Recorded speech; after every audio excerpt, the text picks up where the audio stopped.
bendiga, amados hermanos. Vamos a iniciar el tema número 19 de la serie Un Dios como Jesús. Espero estén listos con sus Biblias para ir tomando nota de lo que son los textos que vamos a tocar esta noche.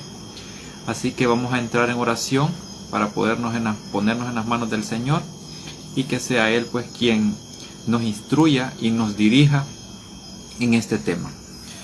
Oh bendito Padre eterno, te damos gracias por tu infinita misericordia, Señor. Gracias por tu bondad. Gracias, Señor, por cada una de las bendiciones, Señor, que derramas sobre cada uno de nosotros. Te damos gracias también, Señor, por las pruebas, Señor, que tú nos pones a cada momento, Padre. Porque eso significa, Señor, que nosotros somos importantes para ti, Señor, como tus hijos, como tus amados, Señor. Te damos gracias, Señor, porque tienes misericordia día con día para con nosotros, y así nos vas mostrando más de tu luz, en el nombre de Jesús. Amén y amén. Bueno, vamos a iniciar con este tema, el tema número 19, el juicio según las obras. Antes de iniciar con este tema, imagínese usted en una situación de juicio y a usted le han contado de que el juez que le va a juzgar a usted es una persona rígida, dura, que cada caso que ha sido llevado ante ese juez, siempre la persona que ha sido juzgada termina siendo juzgada y llevándosela a la cárcel. O sea, a usted se le ha llenado la cabeza de que esta persona, este juez, que va a llevar su caso o va a resolver su caso, es una persona rígida. Y da la casualidad que usted llega a ese juicio y usted ve cómo va el asunto. Comienza el abogado, comienzan los testigos, incluso a hablar en contra de usted. El abogado comienza a defenderlo a usted, pero no bastan esas palabras de ese abogado y ve que todo está en contra suya. Pero realmente cuando llega a dar la última palabra a este juez, realmente este juez solamente le dice: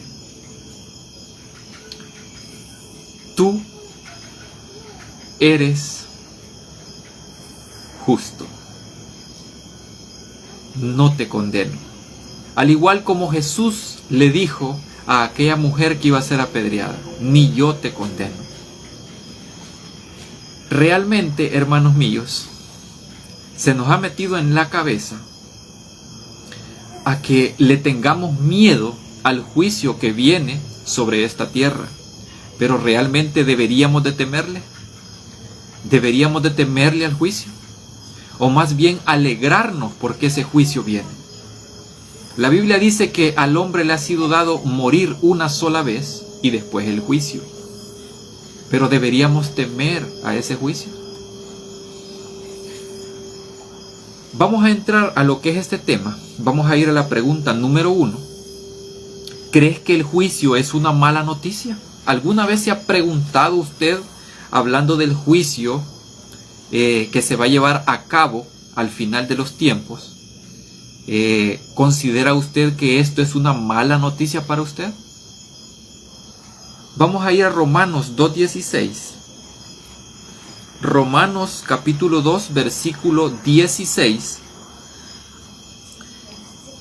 Y vamos a leer despacio y vamos a desmenuzar este pequeño versículo. Dice que el día en que, conforme a mi evangelio, Dios juzgue mediante Jesucristo los secretos de los hombres. Aquí dice que el día que va a llegar este juicio, dice que vamos a ser juzgados conforme al evangelio. ¿El evangelio de quién? El evangelio de Jesucristo. Aquí Pablo está tomando como suyo lo que es el evangelio y está diciendo que Dios va a juzgar mediante Jesucristo todos los secretos de los hombres. Realmente con este texto podría que a usted le cause miedo escuchar estas palabras, porque usted sabe que los juicios que se llevan a cabo en esta tierra son para condenar, o más bien para aclarar algo que está oculto. Porque un juicio terrenal, cuando se lleva a cabo aquí en la tierra, simplemente lo que hace es, ya sea aclarar algo o llevar a condena a algo, o en este caso a los hombres. Entonces, teniendo en cuenta lo que hacen las personas aquí en la tierra con respecto a un juicio, debemos de hacernos una pregunta. ¿En qué se parecería lo que es el juicio que viene? El juicio del cual estamos hablando, que es según las obras o según los secretos de cada uno de los hombres que han vivido desde el principio hasta los últimos tiempos. ¿Será el juicio igual que el de los hombres? ¿O realmente será diferente? Porque la Biblia dice que por ejemplo, en la parábola del juicio de las naciones, en donde se habla de cabritos y de ovejas, me parece que así es como dice la Escritura, dice que unos van para vida eterna, en este caso los corderos o las ovejas, y unos van para perdición o condenación, que en este caso son los cabritos. Entonces, teniendo en cuenta esa parábola, podríamos decir que deberíamos temer a ese juicio. ¿Por qué? Porque realmente lo que la parábola nos presenta son dos desenlaces de lo que es el juicio. Uno es para vida eterna y la otra es para condenación. Pero ¿realmente deberíamos de temer a este juicio? Porque es lo que queremos desenmarañar en esta noche. ¿Deberíamos temer? Porque la Biblia incluso dice que el perfecto amor, que la esencia de ese amor se manifestó en lo que es Jesús, y así es como manifestó también el carácter del Padre. Entonces quiere decir que si el perfecto amor echa fuera todo el temor, entonces quiere decir que a este juicio no deberíamos de temerle. ¿En qué sentido? No es que yo me crea justo o usted se crea justo, sino que en aquel día, independientemente del lugar o del lado del que se encuentre usted, ya sea el lado derecho o el izquierdo, usted no debería de temer. ¿Por qué digo esto? Porque su salvación no depende de sus obras, sino que depende de las obras de aquel que nos amó primero a cada uno de nosotros. Vamos a ir a la pregunta número 2. ¿Quién será el juez? ¿Cómo crees que es este juez? Vamos a ir a Hechos 10:42. Hechos 10, versículo 42. Y dice: y nos mandó que predicásemos al pueblo y testificásemos que Él fue constituido por Dios como juez de vivos y muertos, hablando del Mesías. Aquí vemos que a aquel que se le ha dado la potestad de ser juez y además es abogado para cada uno de nosotros, es Cristo. En el capítulo 17, versículo 31, siempre del libro de Hechos,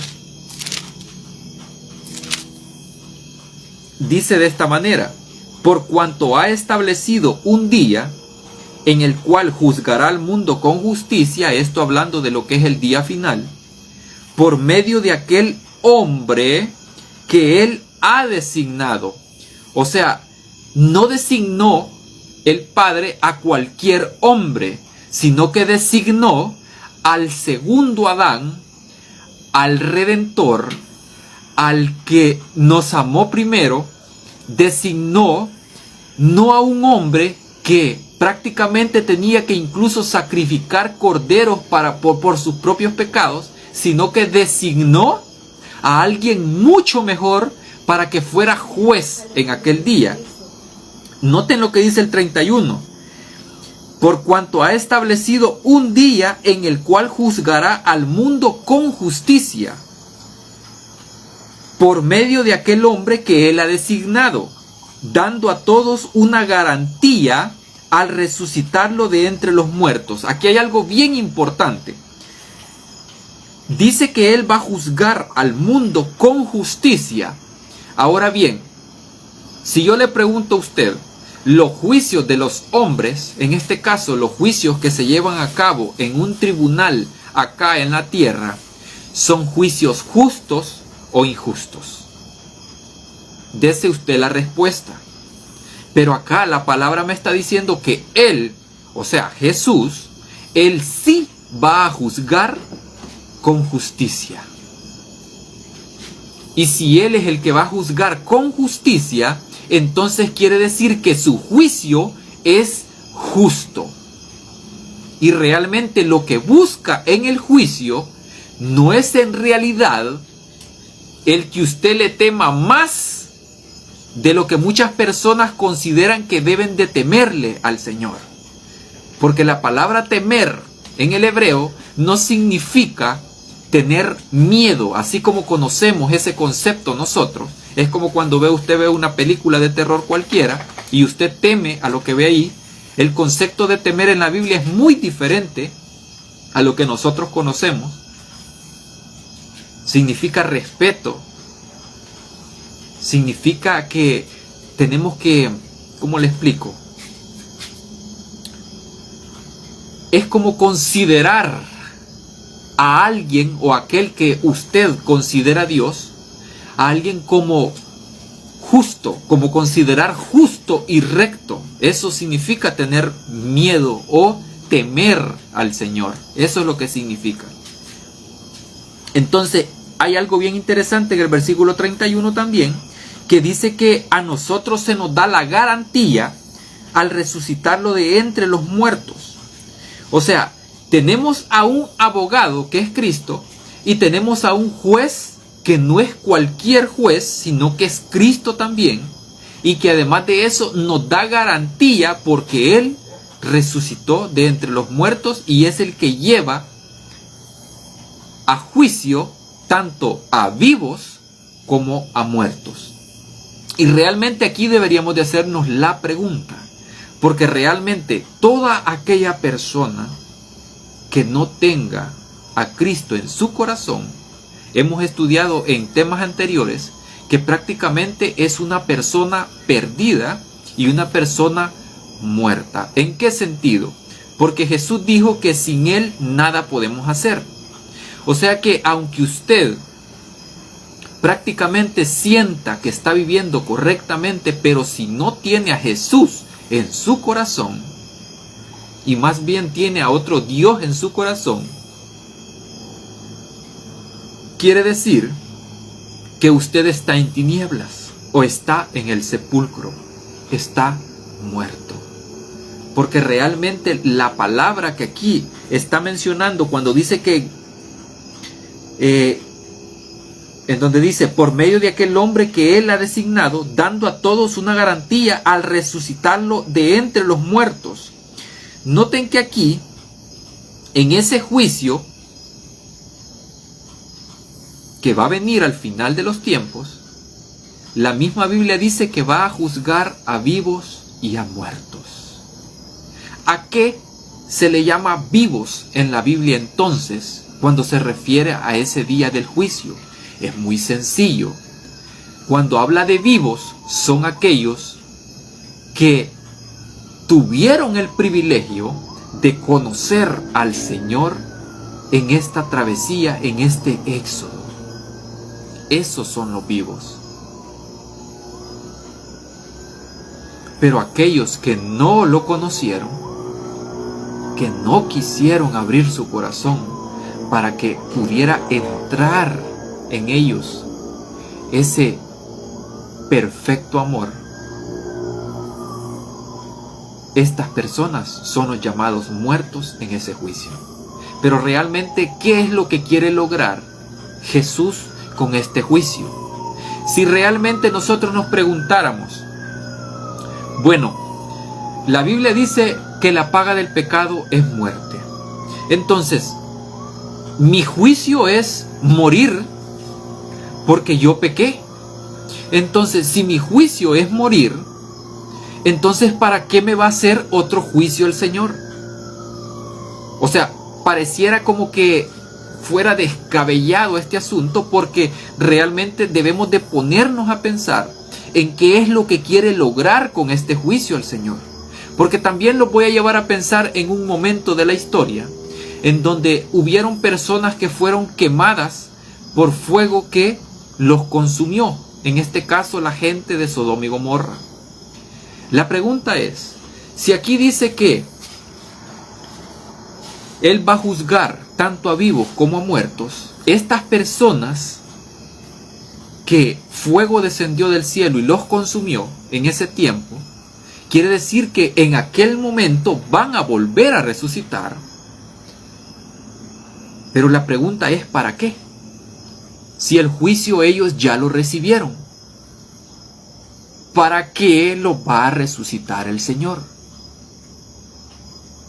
La respuesta es para llevarlos a juicio, para aclarar las cosas.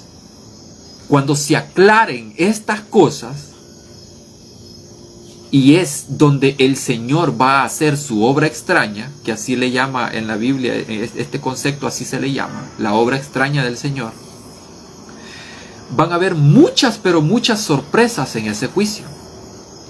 Y realmente nosotros lo podemos ver en las Escrituras. Pero realmente cuando lo vemos, nosotros no lo creemos. En Juan 5,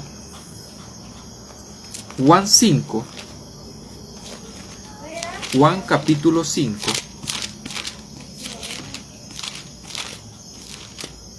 en Juan 5 vamos a leer el 22 y 27. Estamos en la pregunta, ¿quién será el juez y cómo crees que es este juez? Juan 5, 22, 27 dice, además, el Padre a nadie juzga, sino que confió todo el juicio al Hijo.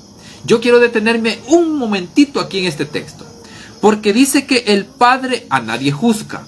Y realmente hay personas que se han atrevido a decir que el Padre es el que va a quemar a todos aquellos, o sea, va a incluso a aniquilar a las personas que no quisieron creer en Él.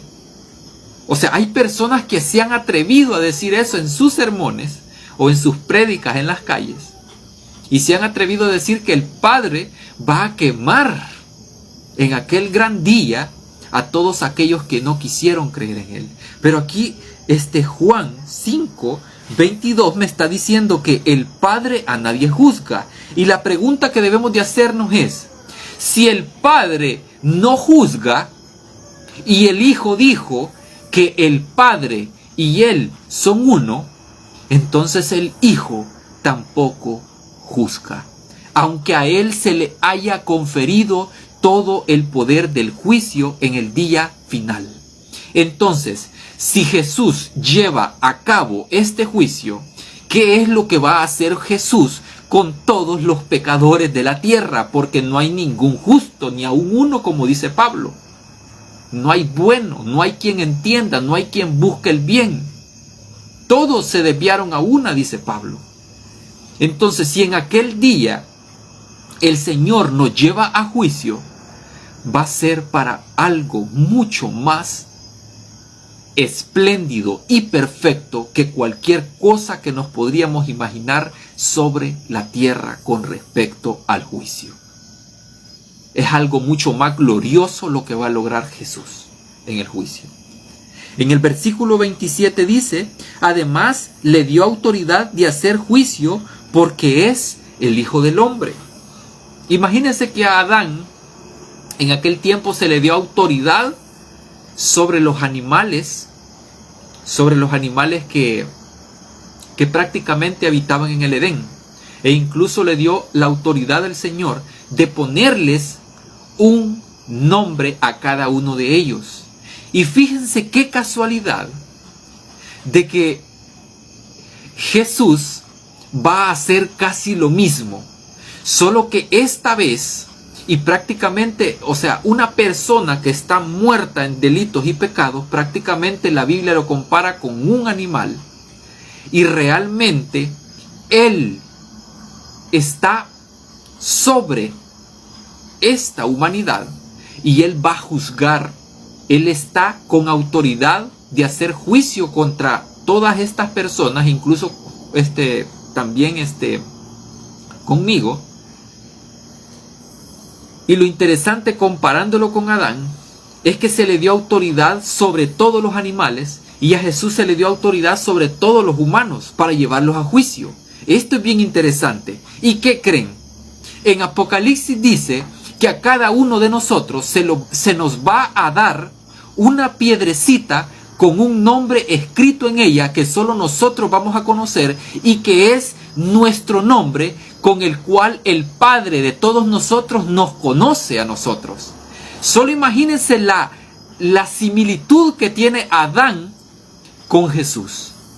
Adán nombró todos los animales y Jesús, el Redentor, ha nombrado, o más bien, le va a revelar a cada uno de nosotros, nos va a revelar a cada uno de nosotros ese nombre. Entonces, si el Padre tiene una piedrecita para cada uno de nosotros, quiere decir que el Padre está interesado en cada uno de nosotros, porque nosotros no somos cualquier cosa, somos hijos de Dios. En Juan capítulo 8, un poquito más adelante, Juan 8 versículos del 1 al 16, vamos a leer detenidamente este texto, porque quiero que notemos algo. Porque esto que se hace aquí, aparentemente nosotros lo vemos como historia, lo vemos como un relato, lo vemos como un acto de benevolencia del Señor, un acto de misericordia del Señor. Pero es algo que nos refleja, es como una pequeña maqueta de lo que Jesús en ese juicio va a hacer con los pecadores. Leamos. Jesús se fue al monte de los olivos y por la mañana volvió al templo y todo el pueblo vino a él y él se sentó a enseñar. Entonces los escribas y los fariseos le trajeron a una mujer tomada en adulterio. Y poniéndola en medio, solo noten, aquí hay algo bien interesante. Aquí hay personas que prácticamente tomando la literalidad de lo que es un juicio terrenal, estas personas son las acusadoras. Y la acusada, en este caso, es esa mujer encontrada en adulterio. Y noten lo que sigue diciendo. La ponen en medio. ¿A dónde ponen los acusados en la tierra? En un juicio, realmente están al medio. Realmente los ponen en medio. Atrás están las personas que están viendo el juicio. A un lado están los testigos. A otro lado está los que dan el veredicto final. O sea, incluso está el abogado y está el juez. O sea, todo va de acorde a lo que es un juicio. Solo vaya notando los aspectos. Ya vimos que están los acusadores, que son los fariseos, y estamos viendo a la acusada, que es a esta mujer encontrada en adulterio. Entonces la ponen en medio y le dicen al maestro, que en este caso es el juez, porque a él se le confiere la autoridad. Maestro, esta mujer ha sido tomada en el mismo acto del adulterio. En la ley, solo note lo que citan aquí los fariseos. Y eso no podía refutárseles porque estaba escrito en la ley de Moisés. Pero solo vean cómo es el desenlace de esta cosa. Hagamos de caso que la ley de Moisés es la constitución de la república o cualquier código civil o penal con el cual usted va a ser juzgado según los artículos de esa constitución o código. Digamos que la ley de Moisés es esto. Entonces la ley de Moisés Dice, en la ley de Moisés nos mandó a apedrear a estas mujeres. ¿Qué dices tú?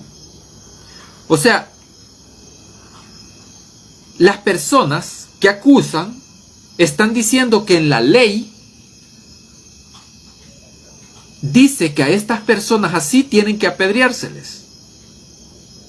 Comparándolo con un juicio terrenal de aquí de la tierra, cualquiera podría decir, mira, en la ley dice que una persona que comete un delito parecido como con respecto a la muerte, merece 10 o 20 años de cárcel. ¿Qué dices tú que debemos de hacer? Le dicen al juez. Y claro, el juez ve las pruebas y todo, pero realmente vean lo que sigue. En la ley de Moisés nos mandó a apedrear a estas mujeres. ¿Qué dices tú? Le dicen a Jesús. Decían esto para tenderle un lazo y poder acusarlo. O sea, solo imagínense, acusan a la mujer y también acusan a Jesús. O sea, con esta trampa querían tratarle de poner una trampa a Jesús para acusarlo y llevarlo también después a otro juicio. En este caso era contra él. Pero de ahí dice, pero Jesús se inclinó y empezó a escribir en el suelo con su dedo. No me pregunte qué fue lo que escribió, porque la Biblia no lo dice. Y después dice, y como insistían en preguntarle, se enderezó y les dijo, el que de vosotros esté sin pecado, tírele la primera piedra. Posiblemente esto es lo que estaba escribiendo en el suelo, pero no sabemos, ¿verdad? Porque la Biblia no lo dice. Y dice en el 8, y volvió a inclinarse hacia el suelo y a escribir en la tierra. Al oír esta palabra, acusados por su conciencia, solo note lo que pasa acá, la misma conciencia de estos fariseos los acusa a ellos. ¿Y saben por qué sucede esto? Porque ellos están acusando a una persona sin antes darse cuenta de que ellos son igual de pecadores que ella. Y la conciencia se encarga de acusarlos. De ahí dice, salieron uno a uno, empezando desde los más ancianos, y quedó solo Jesús y la mujer ante él. Entonces Jesús se enderezó y le dijo, mujer, ¿dónde están los que te acusaban? Solo vean acá. Jesús realmente le está preguntando por aquellas personas que la llevaron ante él y la pusieron en medio de todas las personas y la pusieron ante él. Y le dijeron, mira, en la ley de Moisés dice esto, que hay que apedrear a estas mujeres. Y él le dice, ¿a dónde están los que te acusaban? ¿Ninguno te condenó? Solo imagínense, eran fariseos, eran sacerdotes estas personas, que estaban llevando a juicio a esta persona para ser apedreada, porque eso es lo que esperaban ellos. Y además de buscar tenderle una trampa a Jesús, ellos buscaban que se hiciera juicio contra esta mujer. Pero realmente, en el versículo 11, en el desenlace dice, ella contestó, ninguno, Señor. Ella respondió a la pregunta que le hizo Jesús, ¿ninguno te condenó? Y entonces Jesús le dijo, ni yo te condeno. O sea, el juez hablando, que era Jesús, en este caso, el veredicto que da este juez, que es Jesús, es que ni él la condena. Y él le dice, vete y desde ahora no peques más. Este concepto que dice Jesús aquí, en el versículo 11, muchas personas lo toman para decir, no, desde que Jesús le dijo a esta persona de que ya no tenía que pecar más, tenía que tener una vida impecable después de haber recibido todas estas palabras de Jesús. Pero eso es satánico, hermanos, el decir esas cosas. Realmente lo digo así, porque realmente no es eso lo que enseña la palabra. Porque nosotros lo que debemos de entender es que no tenemos que confiar en nuestras obras, porque nuestras obras son como trapos de inmundicia. Porque la salvación no se basa en lo que hagamos o dejemos de hacer nosotros, sino en lo que hizo Jesús por amor a nosotros. En el 12 dice, otra vez Jesús les dijo, yo soy la luz del mundo. El que me sigue no andará en tinieblas, sino que tendrá luz de vida. Entonces los fariseos le dijeron, tú das testimonio de ti mismo. Tu testimonio no es válido. Respondió Jesús, aunque yo doy testimonio de mí mismo, mi testimonio es válido porque sé de dónde he venido y a dónde voy. Pero vosotros no sabéis de dónde vengo ni a dónde voy. Vosotros juzgáis, solo vea como dice acá. Vosotros juzgáis según la carne, pero yo no juzgo a nadie. Óigame, y entonces un juez, ¿cuál es la función de un juez entonces? Es juzgar. Pero realmente Jesús, el juicio que va a llevar a cabo Él, no es para juzgar a nadie, sino para aclarar las cosas, sino para llevar a la redención a todos aquellos que no tuvieron la oportunidad de verla cuando estuvieron acá. Y la va a mostrar aún más a aquellos que por lo menos creyeron aquí en la tierra. Y no digo que aquellos que obedecieron, porque realmente nadie obedece, todos somos pecadores. Todos merecemos ir a un juicio, porque todos hemos pecado. No hay nadie que esté exento del juicio. Pero realmente llevamos todas las de ganar con este juez tan bondadoso, tan misericordioso, porque el juicio está en sus manos, no en nuestras manos, no en nuestras obras. Porque si el juicio fuera según las obras de nosotros, realmente estuviéramos perdidos. Porque las obras de nosotros, aunque digamos que son buenas, no lo son. Porque la Biblia dice que son como trapos de inmundicia. Todas nuestras obras. En el 16 dice, y si yo juzgo, mi juicio es válido. Porque no soy solo, sino yo y el Padre que me envió. Anteriormente leímos que el Padre a nadie juzga, sino que le confirió todo el juicio al Hijo. Y entonces, como dije, si el Padre y el Hijo son uno solo, quiere decir que Jesús no va a juzgar a nadie. Y si lo llega a hacer Jesús, no es que se contradiga Jesús, sino que lo que realmente confirma en el versículo 16 de este capítulo 8, dice que si Él llega a juzgar, dice que su juicio es válido. Cuando dice válido, se está refiriendo a que su juicio es justo, no como el de los hombres, que por cualquier amaño pueden llevar a la condena a una persona que sea inocente. Pero los juicios del Señor realmente son justos y siempre lo van a hacer.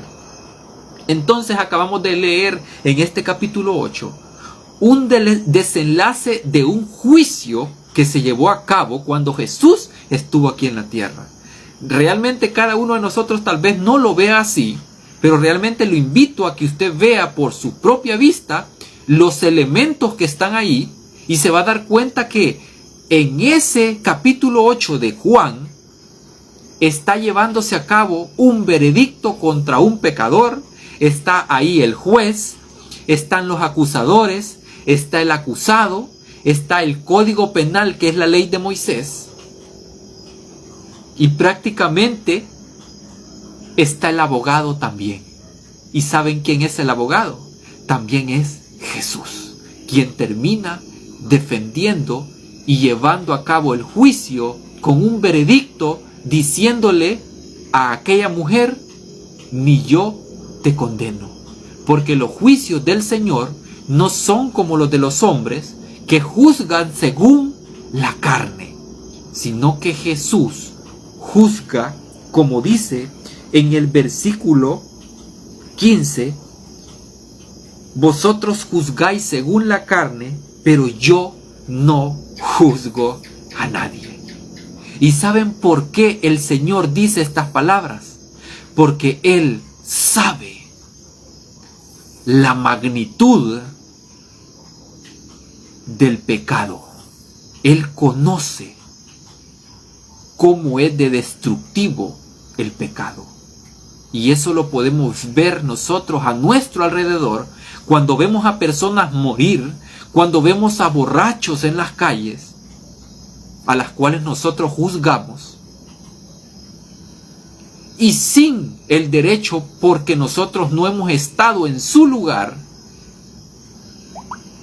Porque si usted ha estado en el lugar de un borracho, usted podría decir: yo he estado ahí, yo sé lo que se siente, y por eso a este hombre yo no lo juzgo, porque eso es una enfermedad que causa la muerte, que causa enfermedad terrible, que causa llaga, que causa algo que prácticamente desenlaza en la muerte de la persona, porque el pecado es más profundo de lo que nosotros nos podemos imaginar.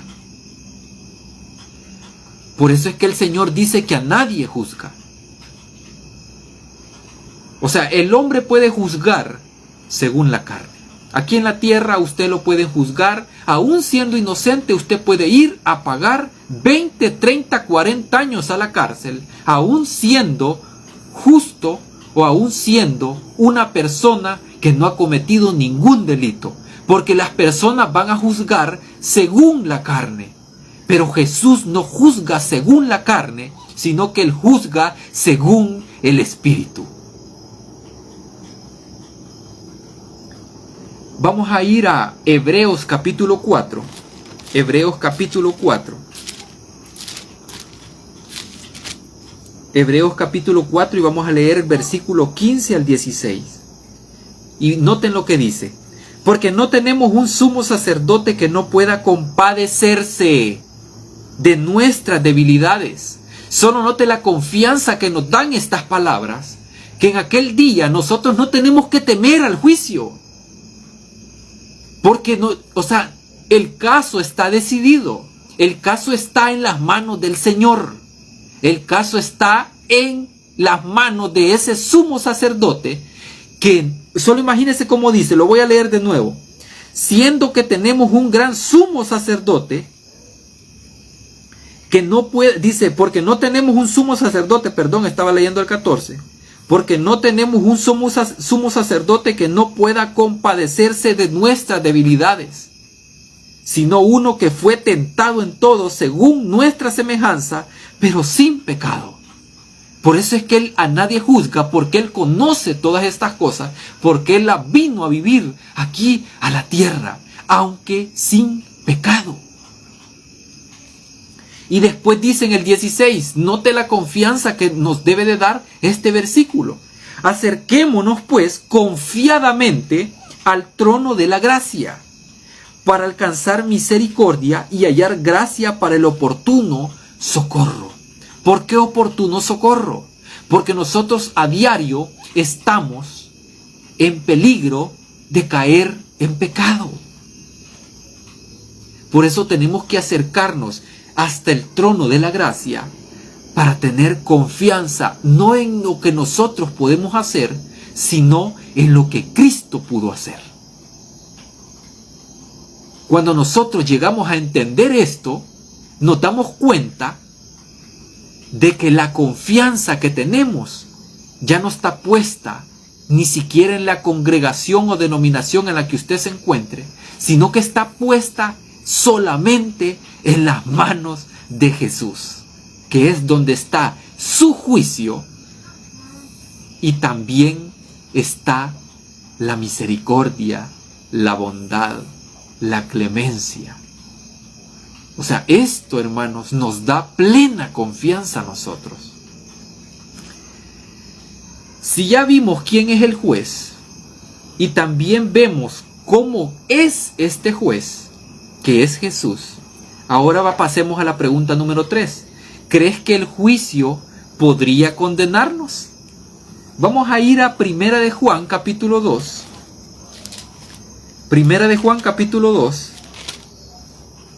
Y vamos a leer los versículos 1 y 2. Y dice: hijitos míos, esto os escribo para que no pequéis. Pero si alguno hubiera pecado, abogado tenemos ante el Padre, a Jesucristo el justo. Él, y solamente Él, es la expiación por nuestros pecados. Y no solamente por los nuestros, sino también por los de todo el mundo. Esto es maravilloso. ¿Saben por qué? Porque en el capítulo 8 de Juan acabamos de ver un ejemplo de juicio que llevó a cabo Jesús en esta tierra. Él fungió como juez y como abogado a la vez. La pregunta es, ¿quién tenía todas las de ganar en ese juicio? ¿La mujer o los acusadores? Si Jesús era su juez y también su abogado. Esto nos debe dar más y todavía más confianza y esperanza a cada uno de nosotros, porque nuestro juicio no depende de las obras que nosotros hagamos. Y con esto no estoy diciendo que usted vaya a agarrar un machete o una pistola y vaya a quitarle la vida a sus semejantes. Porque la Biblia dice que nosotros tenemos que amar incluso hasta nuestros enemigos. Y eso no es obra que cuente como mérito de que nosotros somos justos, sino como mérito de que el Señor es justo, porque de Él mana todo fruto del Espíritu, no de nosotros. Aquí un hermano comenta y dice: el juicio al que nos enfrentaremos es después de la primera muerte. Mientras estamos en este mundo no nos juzga, nos observa, comprende, porque nos observa, comprende, dice, porque hacemos lo que hacemos, pero no acepta ni aprueba lo malo que hacemos. Realmente el hermano tiene razón. Aunque realmente en lo final no estoy muy de acuerdo, pero realmente el Señor, como dice la Escritura, ay de nosotros si viera el pecado de nosotros y no viera nuestro corazón. Si el Señor viera el pecado en vez de a nosotros, nosotros ya estaríamos muertos y perdidos. Pero en su misericordia que cada día se renueva, para nosotros esto es una gran bendición. Porque si Él renueva cada día su misericordia, es porque Él sabe lo profundo que es el pecado. Lo profundo que es este caminar por este éxodo acá en esta tierra. En Santiago 2:13, Santiago capítulo 2 versículo 13, solo vea lo que dice acá. Esto es bien, pero bien interesante. Juicio sin misericordia se hará con el que no hace misericordia. Y la misericordia, solo vea lo que dice aquí. Y esto es lo que hizo Jesús en el capítulo 8 de Juan, con aquella mujer. En ese juicio literal que Jesús llevó a cabo en esta tierra. Y la misericordia triunfa sobre el juicio. O sea que la misericordia es más poderosa que el juicio. ¿Por qué digo esto? Hay otra cosa interesante en este versículo. Solo lo voy a llevar a pensar en algo. Si usted quiere que su juicio sea decidido por sus obras y no por las obras que el Señor hizo por usted, entonces así se va a hacer. ¿Qué quiero decir con esto? Es muy sencillo. Si usted aquí en la tierra juzgó a las personas, a sus semejantes, antes de tiempo, y no tuvo misericordia de esas personas, e incluso le quitó sus privilegios a esas personas, porque usted juzgó el pecado de esa persona, déjeme decirle que su juicio se hará como usted mismo lo hizo con esas personas. Y hay otro comentario de un hermano, dice: la misericordia es lo bueno que hacemos por los demás. Es cierto, pero la misericordia abarca mucho más de lo que nosotros nos podemos imaginar. Porque imagínense, ¿cómo abogar por una persona que prácticamente usted sabe que es una persona que es pecadora? Pero la pregunta es, ¿en qué punto, o más bien, en qué mano estás tú? ¿Estás en la mano derecha o en la mano izquierda según el juicio de las naciones? Porque si te consideras que tú estás en el lado derecho donde están los justos, entonces déjame decirte que tú, por tus palabras y por tus pretensiones, estás del lado equivocado, estás del lado izquierdo. Porque no eres tú el que decide quién está al lado derecho o quién está al lado izquierdo. Ni siquiera nosotros podemos declarar eso, ni para nosotros mismos, ni para las demás personas. Entonces queda vetado un tema o una prédica de algún hermano que se atreva a decir: ustedes, pecadores, van a ir al infierno porque sus obras son malas. Oye, mi amigo, ¿en qué zapato te encuentras tú? Si tú eres pecador, al igual que aquellos que le estás diciendo pecador también. Entonces ahí se tiene que mostrar misericordia para aquellas personas que también están en la misma condición que tú. El hecho de que tú peques diferente a aquella persona que tienes enfrente no quiere decir que tú eres más justo que aquella persona que estás viendo y que estás juzgando por medio de tus palabras. La misericordia abarca mucho más de lo que nosotros nos imaginamos. Pregunta, o más bien este es un enunciado. En la pregunta número 4 dice: tribunal, este es un comentario. Tribunal en el siguiente texto es bemas, que es el asiento de los jueces de las Olimpiadas, diferente a tronos, en el griego, ¿verdad?, que es el de un juez judicial.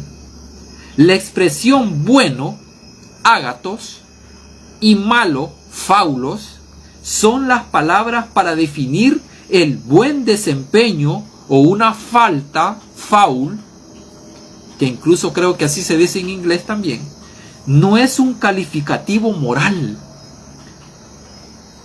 Vamos a ver cómo leemos el texto que vamos a leer a continuación, según este comentario. ¿Cómo lo leemos ahora? Segunda de Corintios capítulo 5, versículo 10. Segunda de Corintios, y vamos a leer el capítulo 5 y vamos a leer el versículo 10. Y dice: porque todos debemos comparecer ante el tribunal de Cristo, para que cada uno reciba según lo que haya hecho cuando estuvo en el cuerpo, sea bueno o malo. Vaya, aquí vamos a entrar en un asunto de debate. Algunas personas que dicen que, según este texto, nosotros vamos a ser juzgados por nuestras obras. La pregunta es: ¿cómo se decidió el juicio de esta mujer pecadora a manos de Jesús? ¿Fue según las obras de esa mujer o según la misericordia, la bondad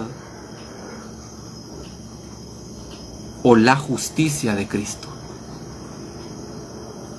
Acabamos de leer que esta palabra, la palabra tribunal, está en un contexto prácticamente de lo que está tratando Pablo, en un contexto de el asiento de los jueces, como que cuando ustedes ven, por ejemplo, las Olimpiadas, ustedes ven que ahí están evaluando el desempeño de aquellas personas, pero realmente prácticamente para esos jueces todos son buenos y todos están compitiendo por un premio, pero realmente el premio, que es la vida eterna, no es un premio que nosotros lo ganamos por lo que hacemos, sino por lo que hizo Cristo por nosotros, por el amor de Cristo. Por eso es que ganamos todo eso.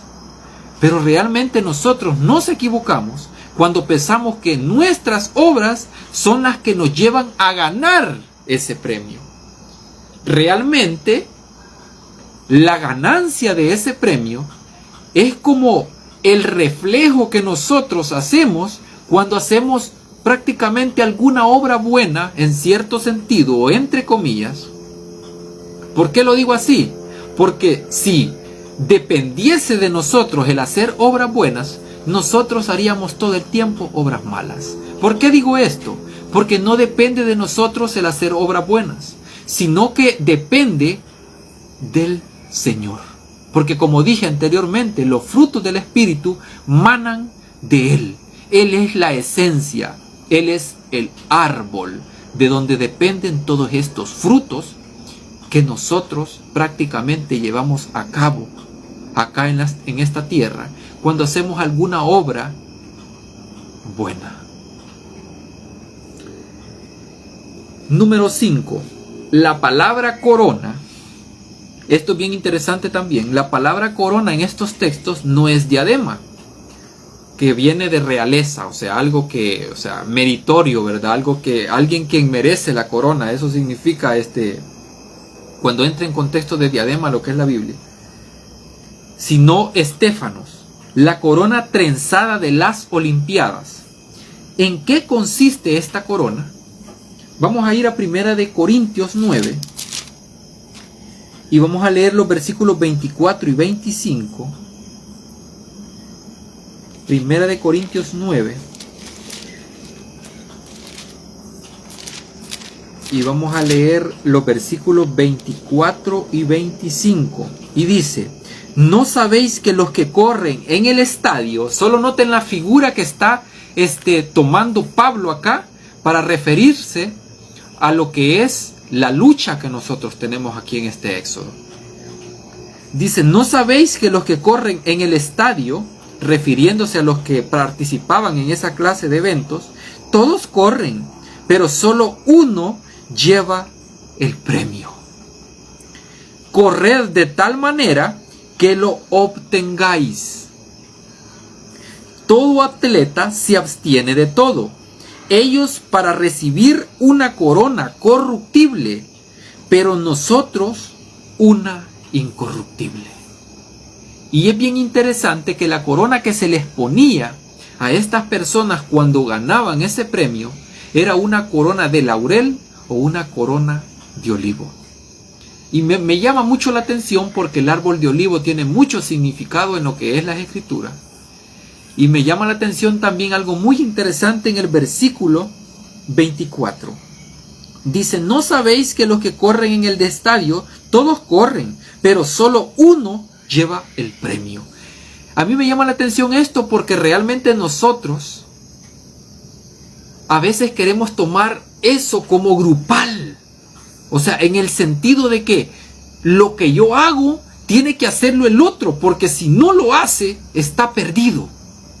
O sea, comenzamos a comparar las cosas que nosotros hacemos y vemos si el otro las está haciendo mejor que nosotros. Y si el otro las está haciendo mejor que nosotros queremos hacerlas mejor que ellos. Y eso, hermanos míos, eso es hipocresía, eso es envidia, eso es orgullo. Eso no debería de pasar en lo que es las personas que conocen al Señor, que conocen de su amor. Porque realmente esto no es una competencia de a que quien llega primero o de que quien haga la mejor obra. Amados hermanos, esto tiene que ver con aquello que hizo Él por nosotros, no lo que nosotros estamos haciendo aquí en esta tierra. No son así las cosas. En Primera de Tesalonicenses capítulo 2, Primera de Tesalonicenses capítulo 2, 19 y 20, versículos 19 y 20, dice: porque ¿cuál es nuestra esperanza, o gozo, o corona de que me gloríe? Solo note lo que está diciendo Pablo acá.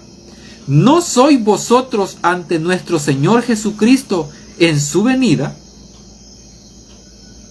Vosotros sois nuestra gloria y gozo. ¿Qué quiere decir Pablo con esto? Pablo está emocionado no por la vida eterna que se le va a conceder allá, sino que está alegre porque no solo él la va a recibir, sino todos aquellos que han creído en Jesús el Señor nuestro. O sea, no tenemos que jactarnos de lo que habremos de recibir nosotros y de lo que no han recibido aquellos que no han creído todavía. Porque la persona inmediatamente cuando cree y comienza a dar muestras de fe, a esta persona ya se le entregó el regalo más pero más hermoso en sus manos, y ese regalo se llama Jesús. En la pregunta número 6, ¿cuántos recibirán alabanza de Dios? ¿Alguna vez se ha preguntado eso usted? Porque realmente nosotros hablamos solo de que nosotros alabamos al Señor. Pero vea lo que dice en 1 Corintios 4:5. 1 Corintios 4:5. Dice así: no juzguéis nada antes de tiempo. Es lo que estaba hablando hace un momento. Nosotros no tenemos que juzgar a nadie antes de que venga el día final, que a quien le compete llevar a cabo ese juicio es a Jesús. Aunque en la Biblia dice que hay personas que van a estar a la par de Jesús y también van a tener autoridad para juzgar a las naciones. Pero ese es otro tema. Dice, así no juzguéis nada antes de tiempo hasta que venga el Señor. Él iluminará lo oculto de las tinieblas y manifestará los motivos de los corazones. Entonces, cada uno, ¿qué dice al final? Tendrá de Dios la alabanza. Esto, hermanos míos, da absoluta paz. Y solamente la podemos encontrar en la buena dádiva que solamente Jesús nos puede dar. En esa paz que Jesús nos entrega. En esa gracia que Jesús nos entrega en nuestras manos. Y es un tesoro de gran precio que ningún hombre puede arrebatarnos de las manos.